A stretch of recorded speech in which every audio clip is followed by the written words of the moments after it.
وأحسن منك لم تر قط عيني وأجمل منك لم تلد النساء خلقت مبرأ من كل عيب خلقت مبرأ من كل عيب كأنك قد خلقت كما تشاء كتاب أنزلناه إليك مبارك ليدبروا آياته وليتذكر أولو الألباب. یہ کتاب برکت والی ہے جسے ہم نے آپ کی طرف نازل فرمایا ہے تاکہ دانش مند لوگ اس کی آیتوں میں غور و فکر کریں اور نصیحت حاصل کریں. اللہم صلی علی سیدنا محمد وعلی آل سیدنا محمد بعدد کل ذرۃ مئۃ الف الف مرۃ. سامعین و ناظرین کرام، السلام علیکم ورحمۃ اللہ وبرکاتہ. سامعین کرام، سورہ بقرہ درس نمبر 176، آیت نمبر 218، حصہ اول. موضوع کیا ہم بخیل لوگ ہیں؟ اس کے ساتھ آج کے سبق کا آغاز کرتے ہیں. سب سے پہلے گزشتہ سبق کا اعادہ ہوگا. اعوذ باللہ من الشیطان الرجیم. پناہ مانگتا ہوں میں اللہ کی شیطان مردود سے. بسم اللہ الرحمن الرحیم.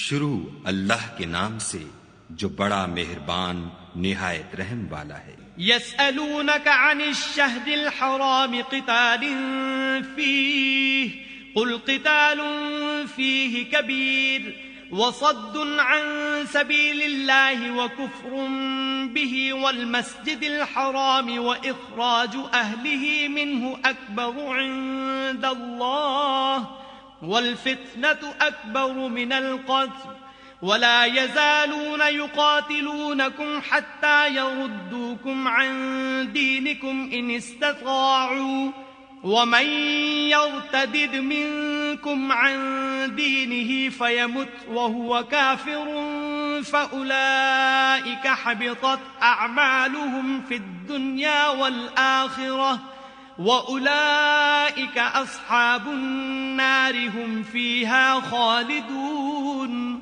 اے محمد صلی اللہ علیہ وآلہ وسلم، لوگ تم سے عزت والے مہینوں میں لڑائی کرنے کے بارے میں دریافت کرتے ہیں.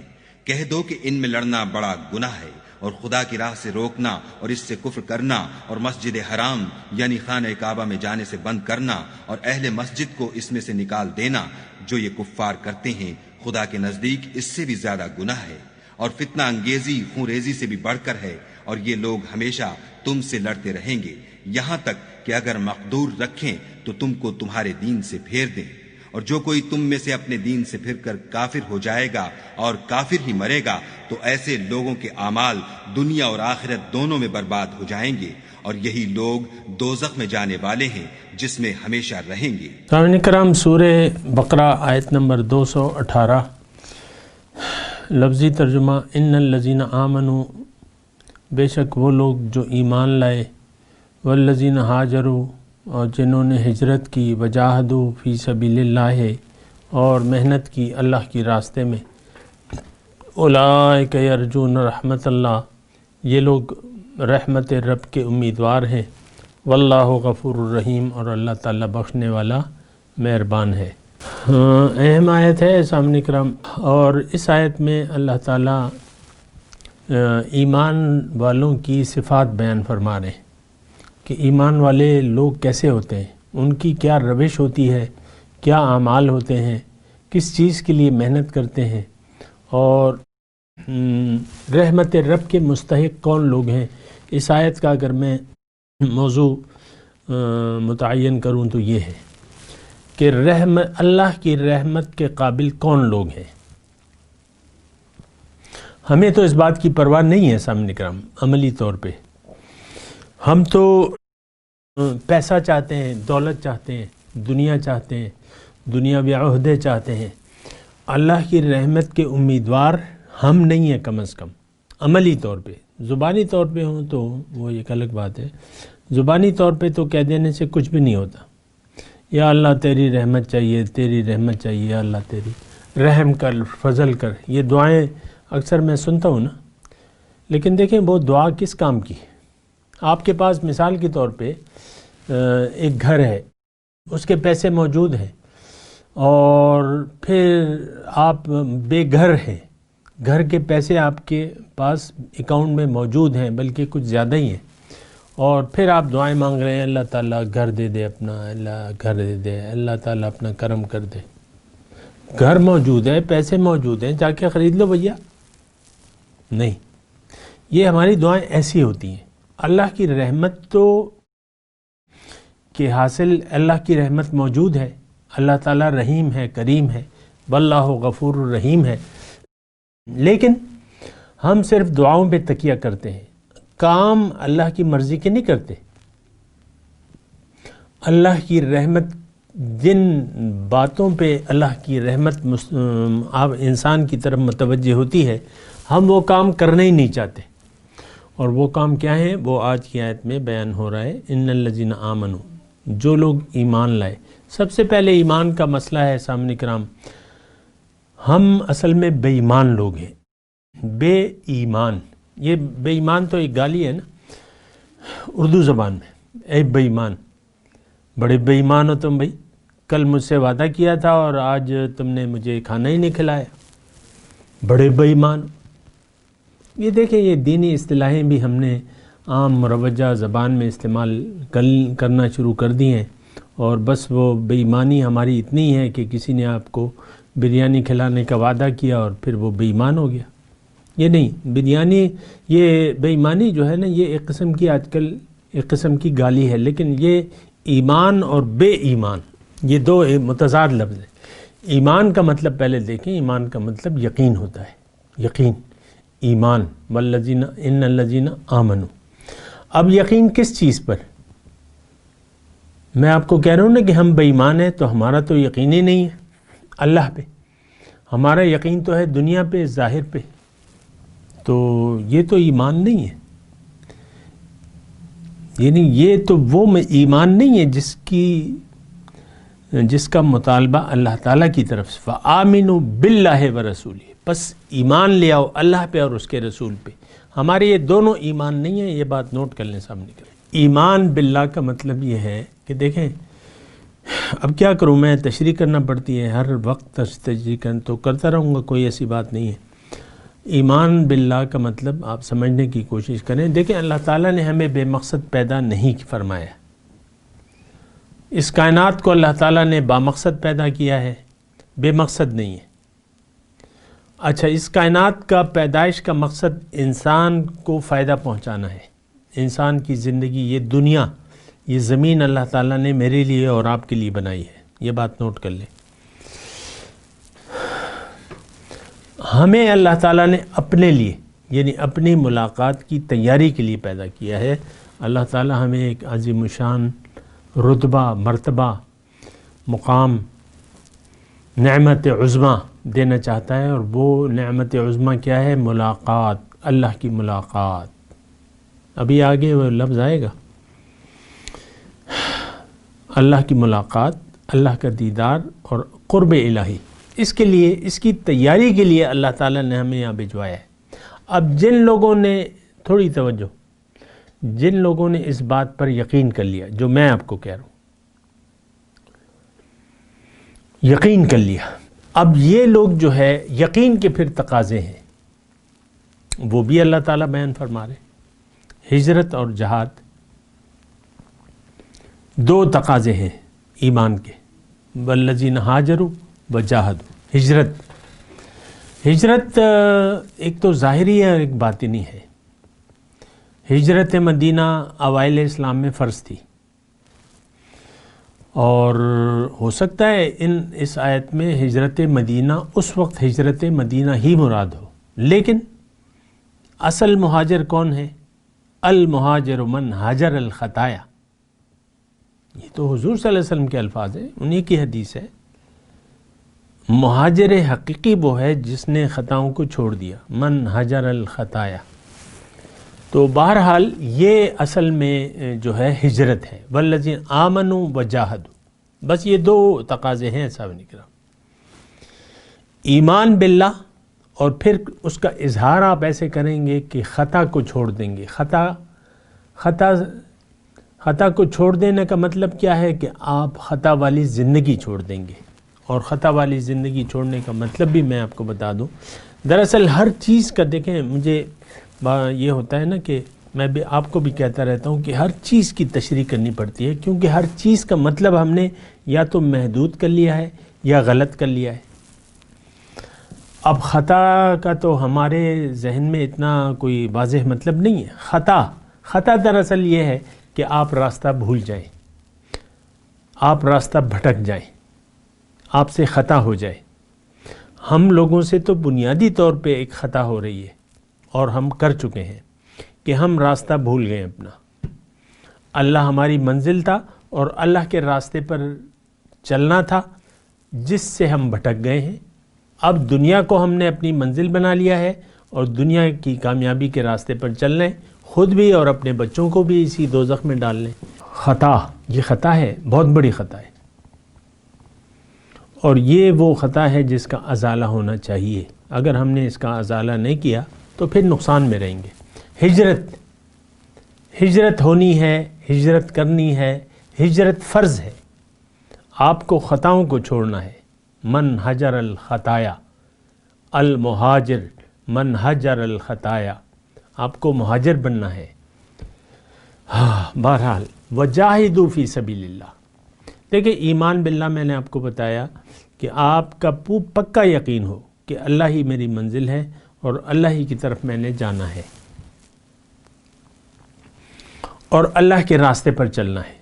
یہ ایمان باللہ ہے سامنے کا، محمد الرسول اللہ کے طریقے کے مطابق اللہ کو منزل بنا کے اللہ کے راستے پر میں نے چلنا ہے، آپ کا پورا یقین ہو۔ یہ یقین آج ہمیں حاصل نہیں ہے سامنے کا،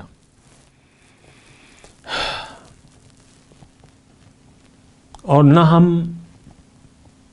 مہاجر بننے کے لیے تیار ہیں۔ مہاجر تو وہ کراچی میں ہے نا مہاجر، پہلے وہ الطاف حسین صاحب کی جو مہاجر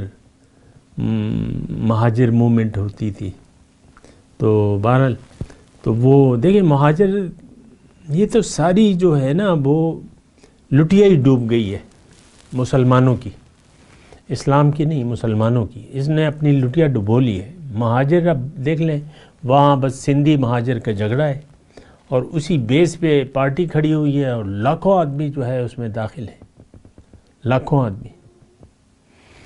اور دیکھیں وہ ایک شخص کی کس طرح پرستش کرتے تھے، الطاف حسین کی۔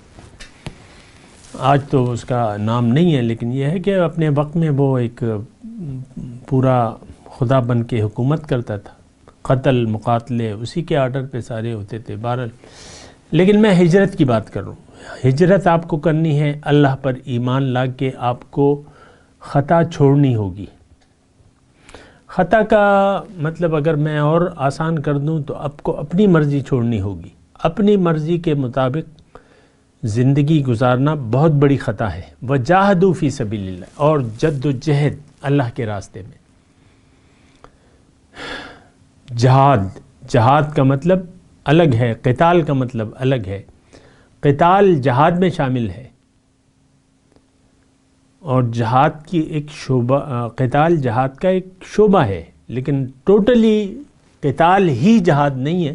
یہ الگ ایک گمراہی ہمارے اندر پھیلی بھی ہے کہ ہم نے صرف قتال کو جہاد قرار دے دیا ہے، وہ ایک الگ بات ہے۔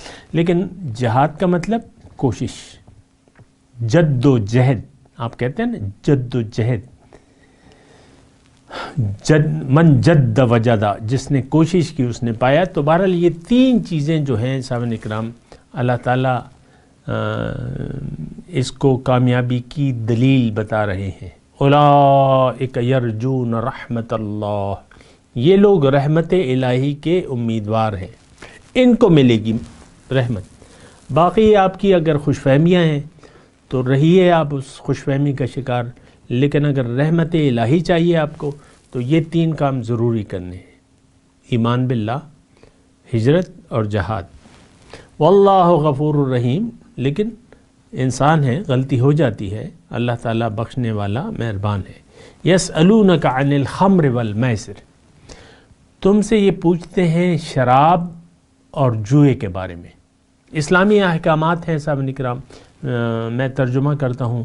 یسألونک عن الخمر والمیسر، یہ پوچھتے ہیں تم سے شراب اور جوئے کے بارے میں۔ قل فیہما اسم کبیر ومنافع للناس، آپ کہہ دیجئے کہ اس میں گناہ بڑا ہے اور فائدہ ہے لوگوں کے لیے۔ واسمہما اکبر من نفعہما، اور اس کا گناہ جو ہے وہ بڑا ہے اس کے فائدے سے۔ ویسألونک ماذا ینفقون، اور تم سے پوچھتے ہیں کہ کیا خرچ کریں۔ قل العفو، آپ کہہ دیجئے زائد۔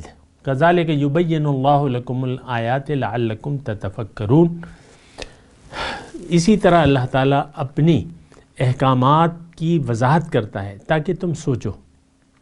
فی الدنیا والآخرہ، دنیا اور آخرت میں۔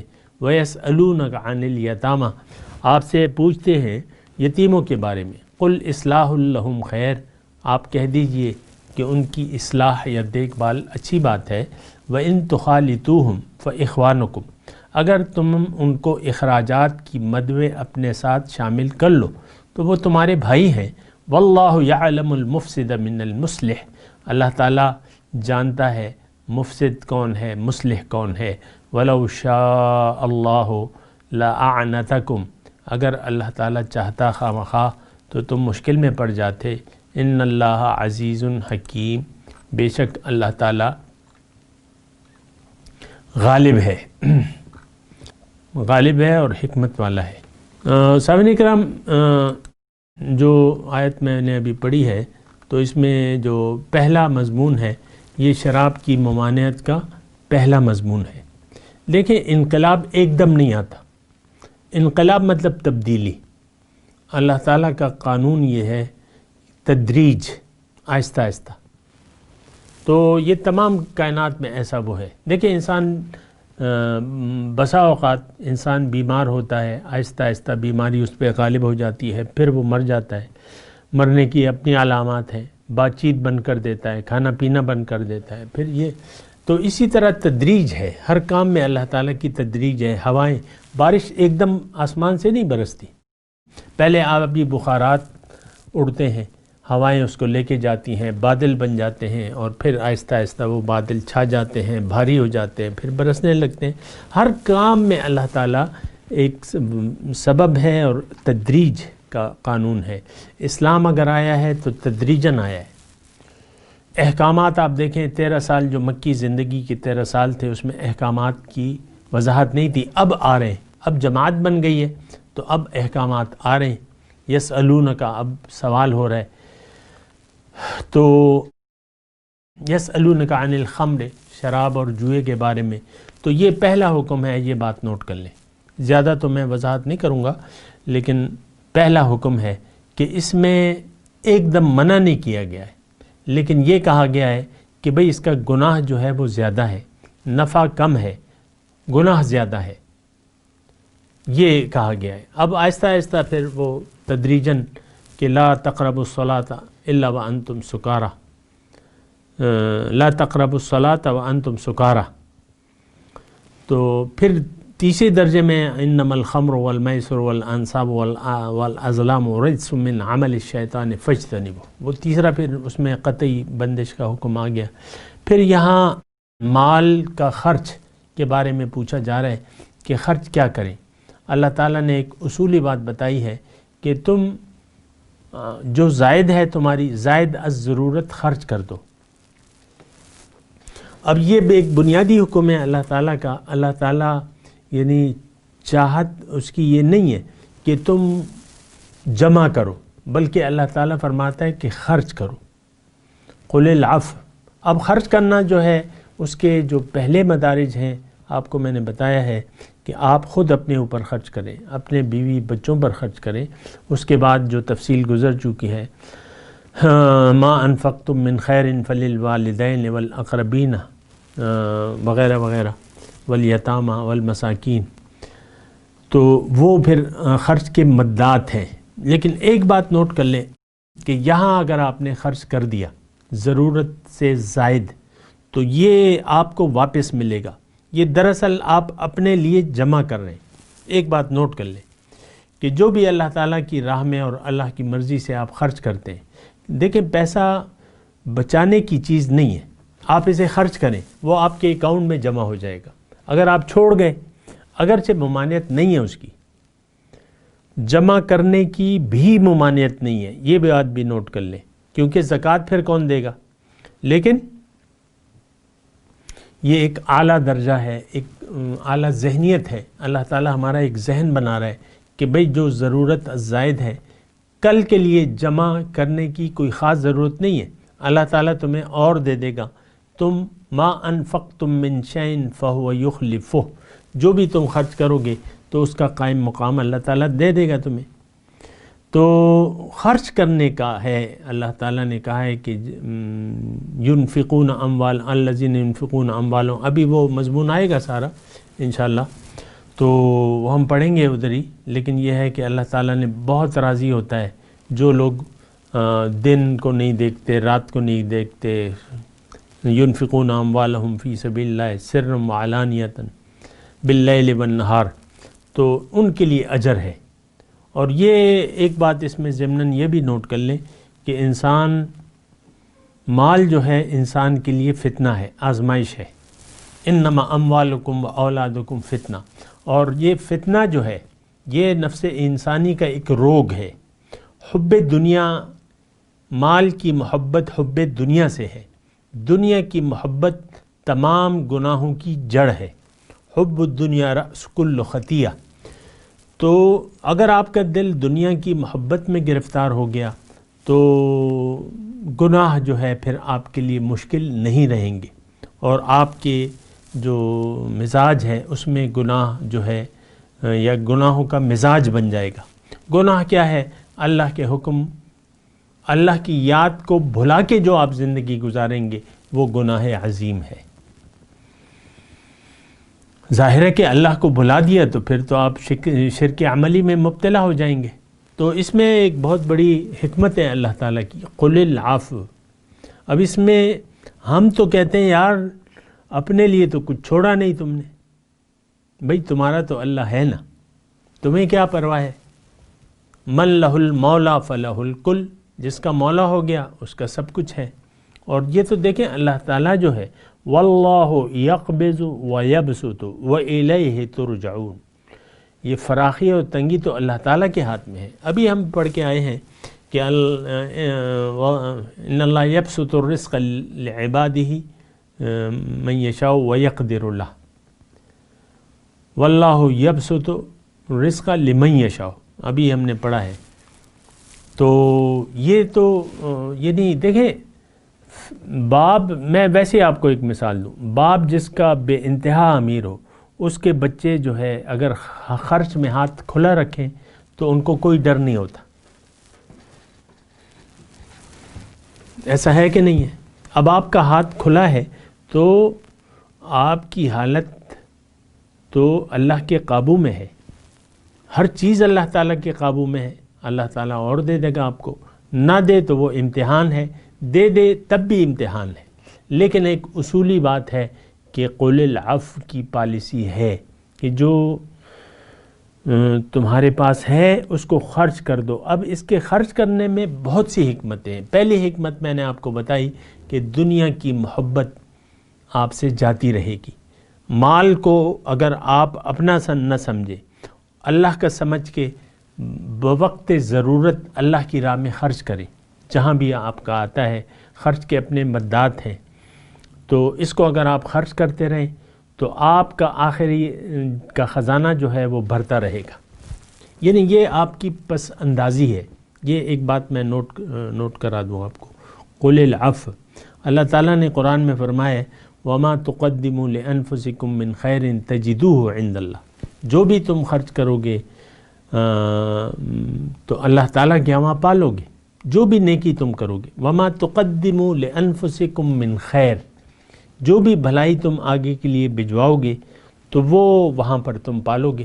اور دیکھیں صرف یہ آخرت کا معاملہ نہیں ہے، میں آپ کو کہہ رہا ہوں تزکیہ نفس جو ہے آپ کی بنیادی جو دنیا میں آپ کی زندگی میں بدلاؤ آئے گا تو وہ تزکیہ نفس کی وجہ سے آئے گا۔ اگر آپ کا دل ما سوی اللہ کی محبت سے پاک ہو جائے اور اللہ کی محبت سے آباد ہو جائے تو آپ کی زندگی، یہاں کی زندگی جنت بن جائے گی، کیونکہ دل کو تو آپ نے عرش الہی بنا لیا۔ اب اور آپ کو کیا چاہیے؟ اور یہ کیوں ہوا؟ یہ آپ نے جو محبوب اشیاء تھیں وہ اللہ کی راہ میں قربان کرنے کی ٹھان لی، اللہ کو دے دیا۔ وہ مال ٹھیک ہے مثال کے طور پہ آپ کے بینک میں پڑا ہوا ہے یا آپ نے تجوری میں اپنے رکھا ہوا ہے، لیکن آپ کا اس میں دل نہیں ہے، دل آپ کا اللہ کے ساتھ ہے۔ دراصل یہ جو کیفیت ہے نا کہ اللہ تعالیٰ چاہتا ہے کہ تم اپنا دل غیر اللہ کی محبت سے پاک کر دو اور میری محبت سے آباد کر لو۔ دل وہ آباد نہیں جس میں تیری یاد نہیں، ہے وہ کافر جو تیری راہ میں برباد نہیں۔ تو قل العفو جو زائد ہے وہ خرچ کر دو، ڈرو نہیں خرچ سے، یعنی تم فقر سے نہ ڈرو، خرچ کر دو۔ اللہ تعالیٰ دینے والا ہے، تم دینے والے بنو، اللہ تعالیٰ تو ہے ہی دینے والا، وہ تو ہے ہی تم پہ لٹانے والا اپنے خزانے۔ تو بات یہ ہے کہ یہ دیکھیں اس میں بہت سی حکمتیں ہیں۔ قل العفو میں جہاں تک سمجھتا ہوں تو آج جو ہے یعنی لوگ جو ہیں یعنی اس بات کو بہت بھاری سمجھتے ہیں۔ اس آیت کو ہم لوگ سن تو لیتے ہیں، پڑھ بھی لیتے ہیں، بیان کرنے والے بیان بھی کر دیتے ہیں، لیکن بات ہماری سمجھ میں نہیں آتی۔ لوگ پیسے جمع کر کے رکھتے ہیں، رکھتے رہتے ہیں، پھر یہ ہوتا ہے کہ وہ بس یا تو ادھر ادھر لگ جاتے ہیں یا بیماریاں آ جاتی ہیں اور آپ جو ہے بیماریوں پہ پھر خرچ کر دیتے ہیں، اور پھر آپ کو اپنا گھر بھی بیچنا ہوتا ہے، دکان بیچنی پڑ جاتی ہے، بسا اوقات سارے ایسیٹس جو ہیں وہ بیماری پہ لگ جاتے ہیں۔ تو بہتر یہ ہے کہ آپ اللہ کی راہ میں خرچ کریں، اللہ کی راہ میں خرچ کریں۔ صحت دینے والا بھی اللہ کی ذات ہے، اور کوئی بات نہیں، اللہ کی راہ میں اللہ کی رضا کے لیے خرچ کریں، اللہ تعالیٰ برکت دے گا۔ اور برکت یہ ضروری نہیں ہے کہ آپ پہ پیسوں کی برسات ہو جائے، ہاں یہ تو یعنی ضروری یہ ہے کہ آپ کا دل پاک ہو جائے۔ دیکھیں اس کو آپ برکت نہیں کہیں گے، بتائیے آپ، دل آپ کا یاد الہی کے لیے اکیلا رہ گیا تو یہ تو برکت ہو گئی نا۔ پیسوں کا کیا کرنا ہے، وہ تو اللہ کی نظر میں اس کی تو کوئی اہمیت ہی نہیں ہے، آپ کی نظر میں بھی کوئی اہمیت اس کی نہیں ہونی چاہیے۔ بڑائی تو اللہ کے لیے ہے، مال کے لیے تو نہیں ہے۔ آپ نے مال کو بڑا کر لیا ہے، اس کو خرچ کرنے کے لیے تیار نہیں ہے۔ بعض لوگوں پہ حج فرض ہوتا ہے، پیسے ہوتے ہیں لیکن حج نہیں کرتے، بڑا خرچہ ہو جائے گا، میں کام سے نکل جاؤں گا جی، بڑا خرچہ ہو جائے گا، 5-6 لاکھ روپے لگ جائیں گے، پیسے پڑے ہوئے لیکن خرچ نہیں کر رہے۔ تو بہت دفعہ ایسا ہوتا ہے۔ تو بہرحال قل العفو کا مضمون ہے کہ جو زائد از ضرورت ہے وہ خرچ کر دو۔ اس میں بہت سی حکمتیں ہیں، اور اصل جو حکمت میں نے آپ کو بتا دی اس میں تزکیہ نفس کی ہوتی ہے سامعین کرام۔ اور تزکیہ نفس تو ایک فعل ایسا ہے کہ وہ تو آپ اگر باقاعدگی سے نہ کریں تمام شرائط کے ساتھ تو آپ کے نفس کا پاکیزہ ہونا مشکل ہے، آپ کی صفائی مشکل ہے۔ اس کے لیے ایک لگا بندہ طریقہ کار ہے، اللہ تعالیٰ کی حکم ہوا تو انشاءاللہ میں آپ کے سامنے بیان کر دوں گا، لیکن ابھی میں تلاوت کرتا ہوں، میرے ساتھ دہرائیے۔ اعوذ باللہ من الشیطان الرجیم، بسم اللہ الرحمن الرحیم۔ یسألونک عن الخمر والمیسر قل فیہما اسم کبیر ومنافع للناس واسمهما اکبر من نفعہما وَيَسْأَلُونَكَ مَاذَا يُنْفِقُونَ قُلِ الْعَفْوَ كَذَلِكَ يُبَيِّنُ اللَّهُ لَكُمُ الْآيَاتِ لَعَلَّكُمْ تَتَفَكَّرُونَ. جی ترجمہ سنا دیں. يَسْأَلُونَكَ عَنِ الْخَمْرِ وَالْمَيْسِرِ، پوچھتے ہیں آپ سے شراب اور جوئے کے بارے میں. قل فیہما اسم کبیر، آپ کہہ دیجئے کہ اس میں گناہ بہت بڑا ہے. ومنافع للناس، اور کچھ فائدے بھی ہیں لوگوں کے لیے. واسمہما اکبر من نفعہما، گناہ بہت بڑا ہے اس کے نفع سے. ویسألونک ماذا ینفقون، اور تم سے پوچھتے ہیں، آپ سے پوچھتے ہیں کہ کیا خرچ کریں، کتنا خرچ کریں. قل العفو، آپ کہہ دیجئے جو بھی ضرورت زائد ہو، زائد از ضرورت ہو. کذالک یبین اللہ لکم الآیات لعلکم تتفکرون، اسی طرح اللہ تعالیٰ وضاحت سے تمہاری نشانیاں بیان کرتا ہے تاکہ تم سوچو. تتفکرون، تاکہ تم سوچو. اب ان آیت کی تلاوت اور ترجمہ. اعوذ باللہ من الشیطان الرجیم. پناہ مانگتا ہوں میں اللہ کی شیطان مردود سے. بسم اللہ الرحمن الرحیم. شروع اللہ کے نام سے جو بڑا مہربان نہایت رحم والا ہے. ان الذين آمنوا والذين هاجروا وجاهدوا في سبيل الله اولئك يرجون رحمة الله والله غفور رحيم. جو لوگ ایمان لائے اور خدا کے لیے وطن چھوڑ گئے اور کفار سے جنگ کرتے رہے وہی خدا کی رحمت کے امیدوار ہیں، اور خدا بخشنے والا اور رحمت کرنے والا ہے.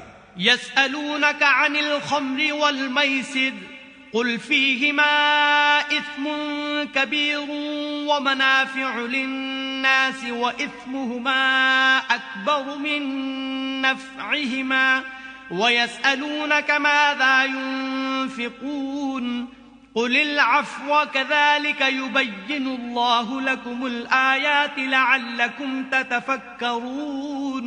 اے پیغمبر، لوگ تم سے شراب اور جوئے کا حکم دریافت کرتے ہیں. کہہ دو کہ ان میں نقصان بڑے ہیں اور لوگوں کے لیے کچھ فائدے بھی ہیں، مگر ان کے نقصان فائدوں سے کہیں زیادہ ہیں. اور یہ بھی تم سے پوچھتے ہیں کہ خدا کی راہ میں کون سا مال خرچ کریں. کہہ دو کہ جو ضرورت سے زیادہ ہو.